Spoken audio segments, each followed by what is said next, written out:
के हमारे secretary in charge Manik Rao Thackeray ji, Telangana के युवा मेरे साथी दोस्त रेवंत रेड्डी जी, तेलंगाना के छोटा विधायक दल है सीएलपी के नेता बाटली मल्लू जी, हमारे पूर्व में कांग्रेस के अध्यक्ष उत्तम रेड्डी जी, वेंकट रेड्डी जी, एमपी जीवन Reddy ji, MLC Hanumant Rao ji, x PCC president. ये हमारे हिमाचल में जब हम युवा कांग्रेस में थे, हनुमंत राव जी इंचार्ज भी थे।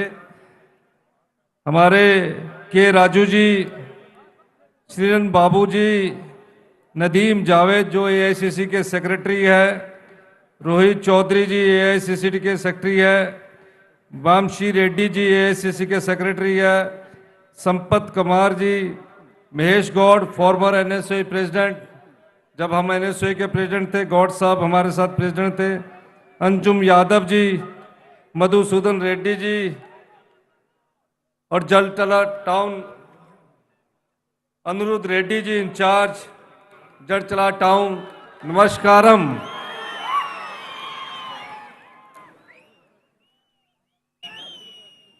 तेलंगाना के लोगों ने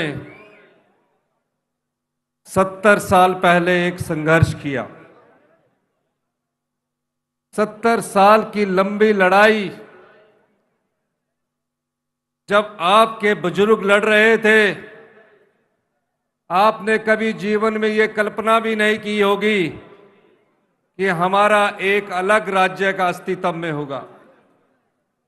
तकरीबन 1500 लोगों ने तेलंगाना को अलग राज्य बनाने के लिए अपना बलिदान दिया।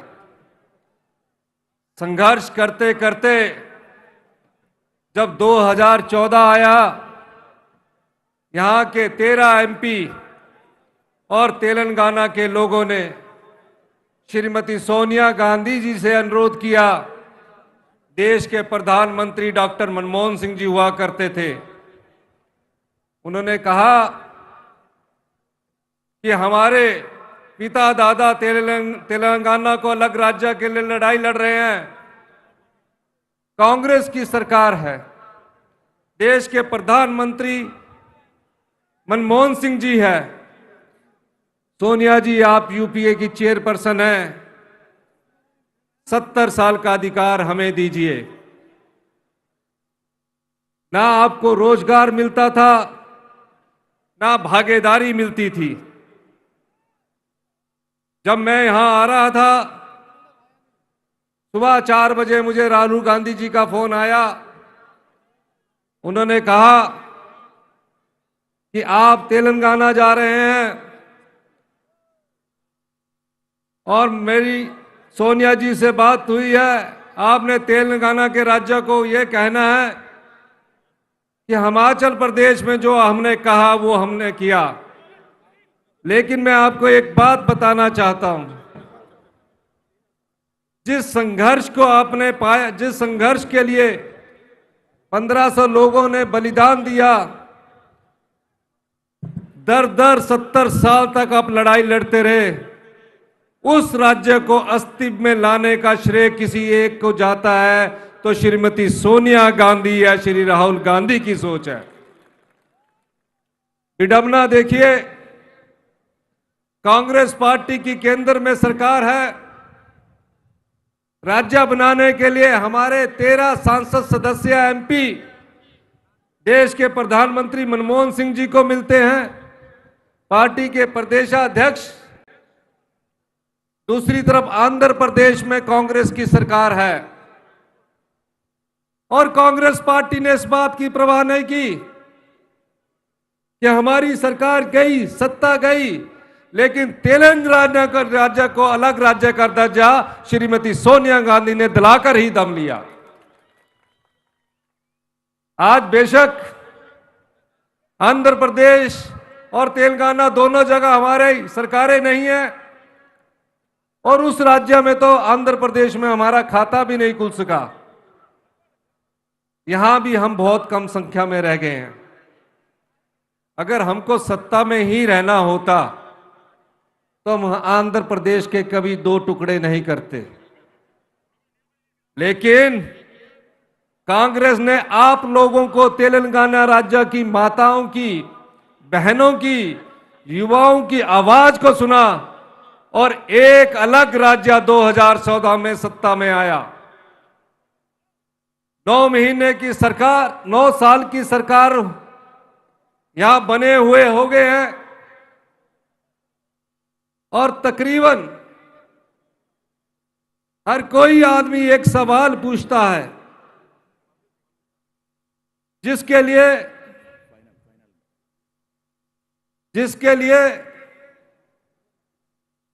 आप लोगों ने संघर्ष किया। राज्य कांग्रेस ने दिया, सत्ता आपने टीआरएस को थमा दी और 9 साल बाद आज आपको सवाल ये पूछना है कि जिस मांगों को लेकर आपने संघर्ष किया था, आज सरकारी नौकरियों में तेलंगाना के 2000 सैंक्शन पद पड़े हैं और माननीय मुख्यमंत्री जी उन रोजगार जो सरकारी कार्यालय में पड़े हैं उनको भरे नहीं गए हैं। आप युवाओं को उनके अधिकारों से वंचित रखा जा रहा है। 9 साल बाद जब अगला चुनाव 5 महीने बाद होगा, आप उनसे पूछिए क्या आप सिर्फ सत्ता में आने के लिए तेलंगाना को अलग राज्य बनाने की बात करते थे या युवाओं को रोजगार देने के लिए अलग राज्य बनाने की बात करते थे। मुझे पता लगा सचिवालय से सरकार नहीं चल रही है।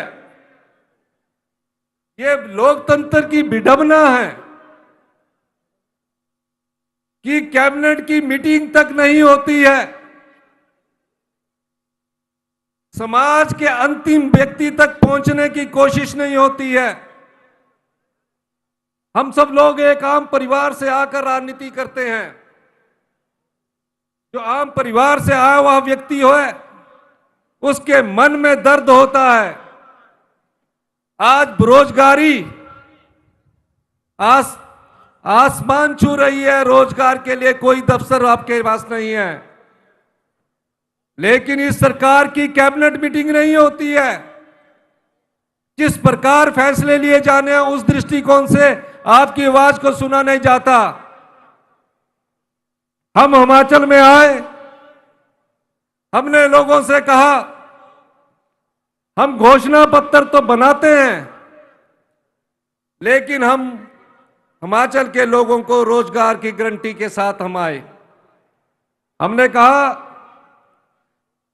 जितने भी सरकारी कर्मचारी हैं, अधिकारी है, जो भी तेलंगाना में सरकारी कर्मचारी है या अधिकारी है जिसने तेलंगाना के संघर्ष की लड़ाई लड़ी, जिसने विकास की गाथा तेलंगाना की लिखी, वो 30 साल मेहनत करता है, सुबह 10 बजे कार्यालय में आता है, विकास के लिए अपनी कलम से सड़क का, स्कूल का 5 बजे तक कार्य करता है।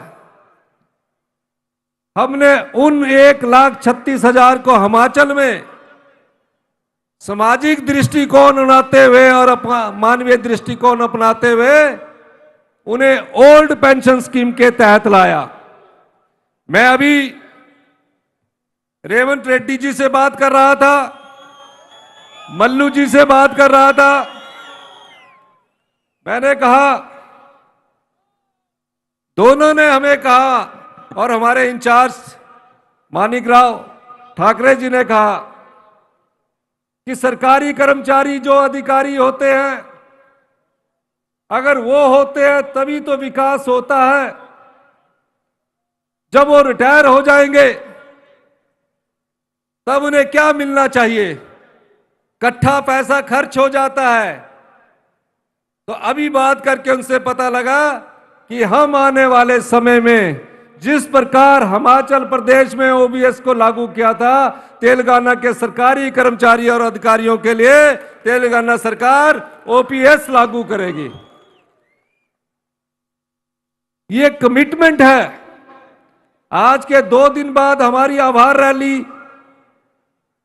हिमाचल प्रदेश धर्मशाला में होने जा रही है सरकारी कर्मचारियों और अधिकारियों द्वारा।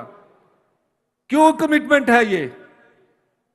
हम अर्थनीति नहीं देख रहे, हम सामाजिक और मानवीय दृष्टिकोण में देख रहे हैं। जीवन के अंतिम पड़ाव में पैसे की जरूरत होती है। परिवारों की सोच बदल गई है। गांव में बुजुर्ग माता पिता रहते हैं, जब उनको ये एश्योरेंस मिल जाएगी कि सरकार की तरफ से हमें हर महीने पैसा मिलेगा, उनका स्वाभिमान जिंदा रहेगा, उनका आत्मसम्मान जिंदा रहेगा। इस प्रकार की कमिटमेंट आने वाले समय में हमारी जो तेलंगाना की कांग्रेस पार्टी है वो अपनी गारंटी में आने वाले समय में शामिल करने जा रही है। हम लोग राजनीति में सत्ता के लिए नहीं है, राजनीति में सिर्फ विलासिता की जिंदगी जीने के लिए नहीं है। कांग्रेस पार्टी की विचारधारा, कांग्रेस पार्टी की नींव गरीब लोगों की सोच से निकलती है। आज देश में मनरेगा के कारण लाखों लोगों को रोजगार मिल रहा है। यह सोच कांग्रेस पार्टी की विचारधारा से सोनिया गांधी और राहुल गांधी जी की सोच से निकली है। कोरोना काल में अगर यह मनरेगा ना होती तो लाखों घरों के चूल्हे भी नहीं जलते। भारतीय जनता पार्टी की सरकार ने इसको बंद करने की हमेशा कोशिश की, लेकिन कांग्रेस पार्टी ने इसको संविधान संशोधन करवाकर आम लोगों के हाथ में ताकत दी। ये कांग्रेस पार्टी की सोच है। जिस तरह हमने तेलंगाना की राज्य बनाते हुए सत्ता खो दी, उसी तरह हमारी विचारधारा से इस देश की एकता और अखंडता के लिए कई नेताओं ने अपने बलिदान दिए। अगर हमको सत्ता ही चाहिए, हम तो मुख्य विपक्षी पार्टी है और तेलंगाना सिर्फ एक राज्य की पार्टी है। हम सत्ता में भी ना हो तभी पूरे हिंदुस्तान में हम मुख्य विपक्षी के पार्टी के तौर पर सबसे बड़ी पार्टी है। और अगर कोई ऐसी पार्टी है जो देश की एकता और अखंडता को जोड़ के रख सकती है, वो कांग्रेस पार्टी है। जब देश आजाद हुआ, इस देश में सुई तक नहीं बनती थी और आधी आबादी को एक वक्त का खाना नसीब होता था। कांग्रेस पार्टी की नीतियों से, कांग्रेस पार्टी के कार्यक्रमों से जब देश की आबादी सिर्फ 40 करोड़ थी, आज हमारी आबादी 140 करोड़ हो गई है। यह कोई 9 साल और 10 साल की सरकार का कार्यक्रम नहीं है। यह कांग्रेस पार्टी की नीति और सोच से आज हिंदुस्तान आत्मनिर्भरता की ओर आगे बढ़ा है, अपने पैरों पर खड़ा है। कोई भी ऐसी पार्टी बता दीजिए जिसने इस देश की एकता और अखंडता के लिए बलिदान दिया हो। यह केवल कांग्रेस पार्टी है जिसने इस देश की एकता और अखंडता के लिए बलिदान दिया हो। श्रीमती इंदिरा गांधी ने इस देश की एकता और अखंडता के लिए अपने प्राणों का बलिदान दिया। वो देश की प्रधानमंत्री थी। सुबह का नाश्ता करके घर की चौखट से जैसे ही बाहर कदम रखा, देश के आतंकवादियों ने उनकी छाती पर 36 गोलियां दाग दी। इंदिरा गांधी जी के मुंह से सिर्फ एक शब्द निकला, चौखट में लंबी पड़ी, साड़ी खून से लथपथ थी, अंत का शब्द था जय हिंद। वो हमको छोड़कर चली गई। राजीव गांधी जी राजनीति में नहीं आना चाहते थे, पायलट थे।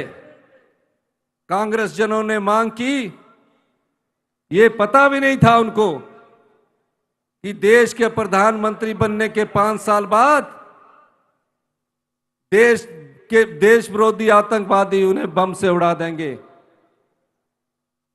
अभी मां की चिता ठंडी भी नहीं हुई थी, राजीव गांधी को आतंकवादियों ने बम से उड़ा दिया।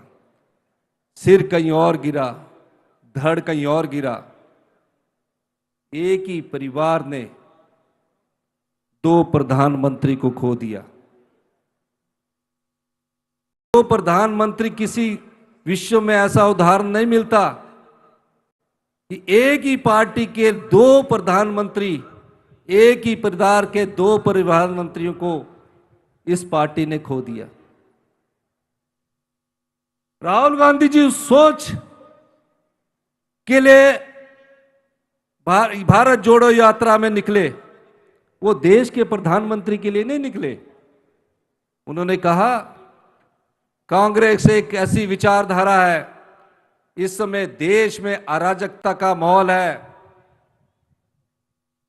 भाई बहन में दूरियां बढ़ रही है, इस देश की एकता और अखंडता के लिए मुझे कन्याकुमारी से कश्मीर तक की यात्रा करनी चाहिए।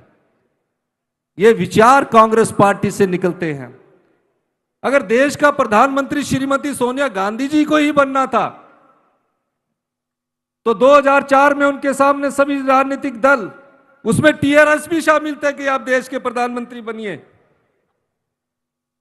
लेकिन श्रीमती सोनिया गांधी ने देश के प्रधानमंत्री की कुर्सी को अभी त्याग कर दिया।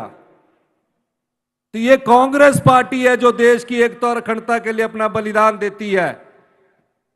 इसलिए मैं आज आपके सामने ये कहने आया हूं, कांग्रेस पार्टी जो आपसे वादा करेगी, जो गारंटियां आपको देगी, वो निश्चित तौर पर उसको हम पूरा करेंगे, हमारी सरकार पूरा करेंगे, हमारे नेतृत्व हमारा पूरा करेंगे। मैं जानता हूं यहां कांग्रेस पार्टी के दोनों नेता, चाहे मल्लू जी है चाहे रेवंत रेड्डी जी है, संघर्ष कर रहे हैं। ये संघर्ष सत्ता के लिए नहीं कर रहे हैं। ये नहीं कह रहे कि हम सत्ता के लिए संघर्ष कर रहे हैं। ये कह रहे हैं कि हमें एक मौका दीजिए, हम व्यवस्था परिवर्तन के लिए आए हैं, गरीब की सोच को आगे बढ़ाने के लिए आए हैं। अंत में जो हमारी शेट्टी जी की 800 किलोमीटर की पद यात्रा हुई है, भट्टी जी की, उनको बहुत बहुत बधाई देता हूं। आने वाले समय में हमारे रेवंत रेड्डी जी जो और शेट्टी जी और जो नेता बैठे हैं, इनके मन में आपके लिए दर्द है। तपती गर्मी में पद यात्रा की जा रही है, ये संघर्ष है, क्योंकि ये सेवा की राजनीति में विश्वास करते हैं और व्यवस्था परिवर्तन में विश्वास करते हैं। इन्हीं शब्दों के साथ एक बार मैं फिर से तेलंगाना की जनता का बहुत बहुत धन्यवाद करता हूं। हमने आपको राज्य दिया है, हमने सत्ता कभी नहीं आपसे मांगी, लेकिन 5 महीने बाद आप जब चुनाव में जाओगे तो व्यवस्था परिवर्तन के लिए आप हमारे तेलंगाना के राज्यों को समर्थन कीजिए। ये जो वादे करेंगे वो पूरा करना हमारी विचारधारा है, हमारा कर्तव्य है, हमारा धन्यवाद है। बहुत बहुत धन्यवाद। जय हिंद, जय भारत।